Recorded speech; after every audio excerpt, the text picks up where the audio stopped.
দিনটা ছিল বাংলা মতে আমার বার্থডের দিন। সকাল, সকাল উঠেই আমাকে যেতে হয়েছিল একটু কাটোয়াতে। কেননা সেদিন একটা আমার অফিসিয়ালি একটু দরকার ছিল। তো সকাল, সকাল উঠেই চলে গেলাম। ভাই মানে মামার ছেলেকে বলেছিলাম আমার সাথে আসতে।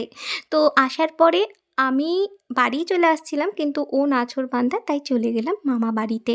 আর গিয়ে দেখি মামির এত আয়োজন। হ্যাঁ, সেই দিনটা ছিল আমার বাংলা মতের বার্থডে। আর এটা হচ্ছে আরেক মামার ছেলে, তারও কিছুদিন পর বার্থডে। তাই দুজনকে তো মামি একদম থালা ভরিয়ে এত, এত খাবার দিয়েছে। দেখেছো কত খাবার! ভীষণ টেস্টি হয়েছিল সব রান্নাগুলো। তাই ঝটাপট আর ওয়েট না করে আমি তো খেতে শুরু করেছি।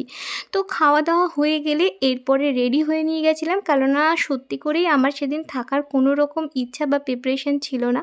এখানে ওই দাদাও চলে যাচ্ছে আর আমিও চলে যাচ্ছি। ভাই বাইক করে স্টেশন দিয়ে আসার জন্য প্রস্তুতও হয়ে গেছে। এখানে সবাইকে টাটা বাই বাই করে চলে তো গেলাম। বাট হাফ রাস্তা থেকে ভাই আবার আমাকে ফিরিয়ে বাড়ি নিয়ে চলে আসলো। ওর মতে আজকে তোকে কিছুতেই যেতে দেওয়া যাবে না। তোর যেহেতু আজকে বাংলা বার্থডে তাই তোকে আজকে এখানে থাকতেই হবে।